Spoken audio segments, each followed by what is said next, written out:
একটা নির্বাচনের জন্য আমরা এই 15টা বছর লড়াই করি নাই। অ্যাডভোকেট আবু হেনা রাজ্জাক ভাই বলেছেন যে মাইক্রোফোন আসলে আমরা রাজনীতিবিদ যারা আছি এনজয় করি। আমি ব্যক্তিগতভাবে বলি আমরা এখন এটাকে ভয় করি যে বিশ্ববিদ্যালয়ে ফার্স্ট ডিভিশন বা ফার্স্ট ক্লাস অনেক ক্ষেত্রে পাওয়া হয় না, দেওয়া হয়। আমাদের এখন এলাকাগুলোতে আমরা যারা ছোটোখাটো কাজ করি আমাদেরকে বলা হয় এমপি হইতে পারবেন না, এমপি বানানো হবে। দিস ইজ ফেসিবাদী স্টেট। আমাকে বলা হয় ইলেকশন ওয়ার্ক করতেছেন, কাজ হবে না, ইলেকশন ইঞ্জিনিয়ারিংয়ে মাথা ঢুকান। What is the definition of sentence আমি জানি না, যে ইলেকশন ইঞ্জিনিয়ারিংটা কী জিনিস জানি না। বলতে আমরা একেবারে জানি না, বুঝি না, ব্যাপারটা তা নয়। তার মানে হচ্ছে আমাদের সম্মানিত নাগরিকদের প্রতি আমাদের যতটা না যত্ন, তার চেয়ে ইলেকশন মেকানিজমে যারা থাকেন তাদের প্রতি আমাদের যত্ন আত্মীয়তা অলরেডি বেড়ে গেছে। এবং পাবলিক কনসেন্ট্রেশনটা আমাদের যারা প্রতিনিধিত্ব করবেন ভবিষ্যতে, তারা সেই জায়গা থেকে অনেকটা দূরে সরে এসে যারা ইলেকশন পরিচালনায় সম্পৃক্ত তাদের পিছন ছোটা শুরু করেছেন। ফেসিবাদী রাষ্ট্র ব্যবস্থার আরেকটা চরিত্র হচ্ছে নির্বাচন নিয়ে যে তাড়াহুড়া দেখেন, এটা শুধু যে ক্ষমতা পাওয়া তা না। আমি অনেকের সাথে এলাকায় কথা বলে দেখেছি, বলছে মাসুদ ভাই টায়ার্ড হয়ে গেছে, আর কতদিন এভাবে করা যায় না। অভিনয় তো করার একটা মানে আপনি যখন সিজনাল ওয়ার্ক করেন, ন্যাচারাল ওয়ার্ক করেন, তখন তো আপনার স্ট্রেস লাগে না, কিন্তু আপনি যখন অভিনয় করেন তখন দ্রুত কিন্তু হিরো বা হিরোইন যারা থাকে ওখান থেকে বেরিয়ে আসতে চায় যে ভাই সেট কখন শেষ হবে।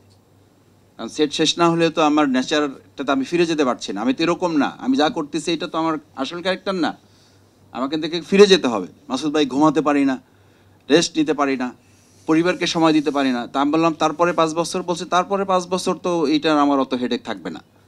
কিন্তু এখন যতক্ষণ ইলেকশন গোল পর্যন্ত না বুঝতে পারছি তখন তো একটা বিরাট স্টেজ, ফজরে আমার কথা শুনতে হয়, রাত 3টা পর্যন্ত আমার ড্রয়িং রুমে লোক বসে থাকে, এটা আমাকে হজম করতে হয়। This is too much.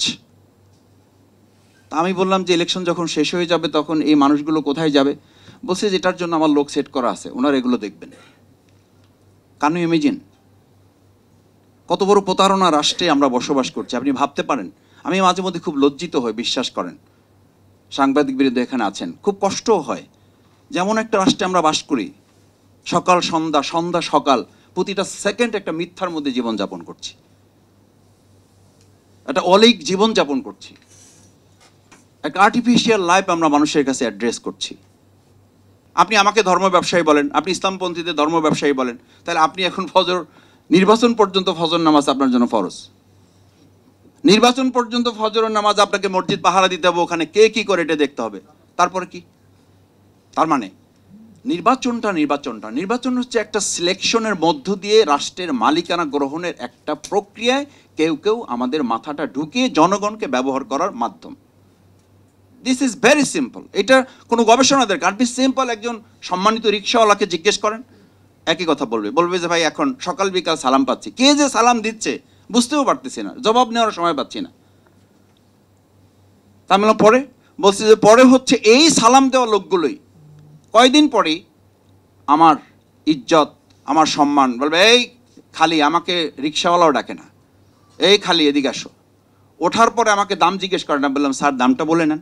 Sorry, আমি বলছি যে একেবারে সিম্পল ইস্যু কিন্তু এগুলো, দামটা বলে নেন। বলছে দাম আবার বলবো কি, চলো আগে, এত কথা বলতে হয় কেন? মানে এই সালাম দেওয়া লোকটাই যেই 5 মাস, এই 3 মাস 4 মাস সালাম দিয়েছে, কারণ বক্তব্য হচ্ছে 5 মাস আপনার খেদমত করব, 5 বছর আপনি আমার খেদমত করবেন, ভাগ করে নিয়েছে আমরা। সুতরাং এই 5 মাস আপনি দেরি করতে যাবেন কেন? এই 5 মাস আপনি কষ্ট করতে যাবেন কেন? সেই জন্য তাড়াহুড়া। প্রবলেম, আমি যত দ্রুত পারা যায় তত যেন আমি এসি রুমে ঢুকতে পারি, তত যেন আমি একটা গাড়ির মালিক হয়ে যেতে পারি।